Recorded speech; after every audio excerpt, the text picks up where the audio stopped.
This is the first boss in my wizard game. During the 3 months after the last video, I also improved the enemies, added a new enemy type, created a new spell, and a few more things I'll show you throughout the video. So let's start with the boss.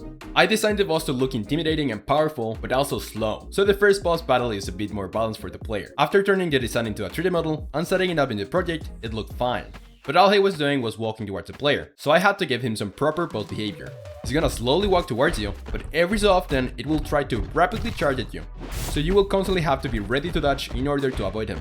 Even though the charges are powerful, that's also his weak point, because after each charge he'll lose some energy that you can see reflected in the color of his core. And after 3 charges, he runs out of energy and gets staggered for a few seconds while recharging. That is the perfect moment for you to attack, not only because he can't do anything to you, but also because you're going to deal 4 times the regular damage of your spells to him during that window. But that wasn't enough for a boss fight, because when he's not charging at you, it just walks towards you and nothing else happens. Instead, I made 2 more attacks for him when you get close. A basic attack where he'll try to smash you with his fists, and another one where he'll try to stomp you. But in the middle of doing that, Sharkwave said, you should make him having a decent attack, like a spike coming out of the ground, to avoid players siding or outpacing him. So now the stomping attacks make some rock particles follow you, and when the boss does the animation, some spikes are going to come out from those particles position, which is way better and also makes the battle more varied. Thank you, Sharkwave. So now the fist attack is when you're super close, the stomp when you're a little bit further away to compensate for him being slow, and the charges can be whenever. The animations for the attacks are nice, but they don't feel as powerful as an attack from a huge stone golem should feel yet. For that reason, I made some particles for the ground breaking and tied that with some sound effects and some screen shake, and that makes the attack feel much more powerful than before. After making the attacks, I shared a version of the game on my itch.io page. The people who tried it and I noticed that the fight was kind of unfair, basically because you never knew when attacks were coming. There was a very quick setup animation and then the attack happened sometime later. To find a solution for this, I looked up how other games make enemy attacks feel fair, and particularly looking at Sekiro, I noticed how before every single attack, there is a clear animation that signals the attack is coming, so the player has time to react. With that new info, I changed the attack so the setup animation is slower, and the attack happens immediately after it finishes. That way, when you see the setup animation, you know it's time to disappear. That alone makes the battle more fair, but there still was something I could do to take this battle to another level. Since Big Boy is meant to be a hard enemy, it will only take 1 damage no matter what you hit him with, unless he's staggered, so you can only deal substantial damage during that moment. Continuing with the fairness, a common complaint about the game was that regular enemies were too fast and hard to avoid. Basically, you had to spam the dodging key all the time just to stay alive. So I reduced their speed to be slower than the player, and now you can avoid them without constantly having to dodge. But now that enemies are slower, I didn't want players to just roam around the map and fight them from afar. So when you enter a zone, enemies will start spawning inside it, and you'll have to stay in it.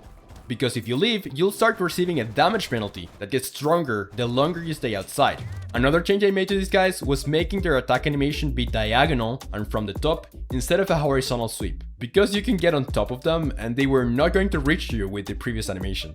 Now they are more likely to, but there are still some edge cases. So instead of continuing to tweak the animations further, I decided to add a whole new enemy that will take care of reaching the player when they can't. The biggest problem to solve when making flying enemies in games is how to make them reach the player without going through everything in their way. There are multiple ways to solve it, but the one that I'm using is having an invisible ring that follows the player, and in that ring, there will be multiple positions that enemies can claim. After they claim a position, they are going to try to go there, and if they find anything in their way, they check their left and right to see if they can go around it and avoid whatever is blocking the path to the player. This solution is not perfect, and sometimes they go through stuff, but most of the time they are fine, so I just move on to making them less stiff by adding an offset to their target position, making them slower, and also having them hover a little bit. But what if the ring gets filled with enemies? What happens then?